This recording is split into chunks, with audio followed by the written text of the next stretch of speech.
ये 100 रुपया है आपके पास।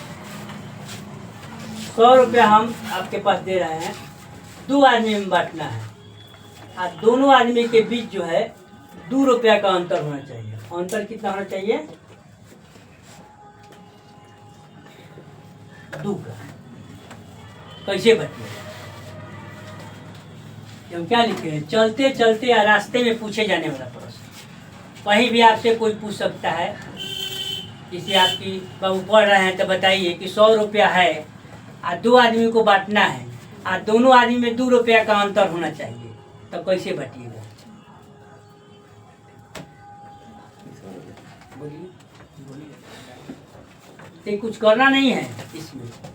देखिए हम आपको 2 तरह से बताएंगे कि पैसा कैसे, मतलब कि 2 आदमी में कैसे बांटा जाएगा। उसमें दोनों में 2 का अंतर होना चाहिए। जैसे 100 रुपया है, पहले 2 रुपया जो अंतर है उसको हम क्या करेंगे? हटा देंगे। कितना बच गया? 98 बच गया। 98।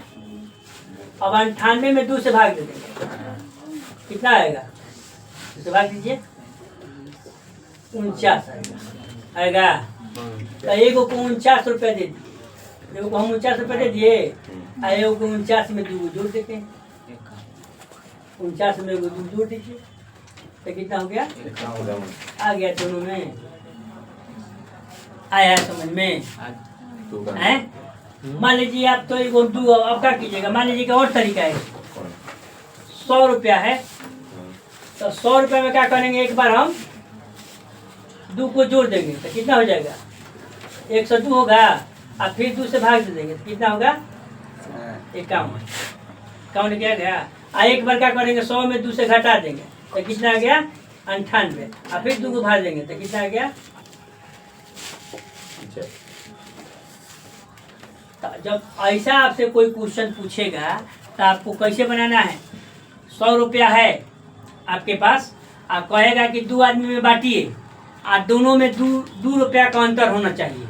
चाहे रुपया पूछे, चाहे कहे कि 2 संख्या का उसमें अंतर होना चाहिए। तो कैसे सॉल्व कीजिएगा? उसको सॉल्व करने का सबसे आसान तरीका है क्या है कि उसमें से जो 2 रुपया आपका दोनों में जो अंतर है उसको माइनस कर दीजिए। बचा कितना? 98। 98 में 2 से भाग दीजिए, जितना आया तो पहला वाला को दीजिए, चाहे दूसरा वाला को भी दे सकते हैं, कोई पाबंदी नहीं है, किसी को दे सकते हैं। पहला को दीजिए चाहे दूसरा को दीजिए। एगो का जो कटा गया 49 रुपया आया तो एगो को 2 रुपया उसमें बढ़ा के दे देंगे तो 51 रुपया हुआ। तो दोनों में 2 का अंतर आया कि नहीं आया? अच्छा ऐसे बनाइए। और चाहे उसमें से दोनों में 100 जोड़ के बनाइए। मान लीजिए 100 रुपया है, उसमें 2 रुपया जोड़ दीजिए जो अंतर है तो 102 रुपया हो गया। 2 से भाग दिए तो कितना हो गया? 51 रुपया हुआ। हुआ कि नहीं हुआ? आप फिर उसमें 100 में से 2 रुपया घटा दीजिए तो 98 रुपया हुआ। और उसमें फिर 2 से भाग दीजिए तो 49 रुपया हो गया। तो ये चलते चलते चाहे गांव घर में ही पूछे जाने वाला क्वेश्चन है, कहीं भी रास्ते में कोई पूछ सकता है। ठीक है, समझ में आ गया होगा? चलिए।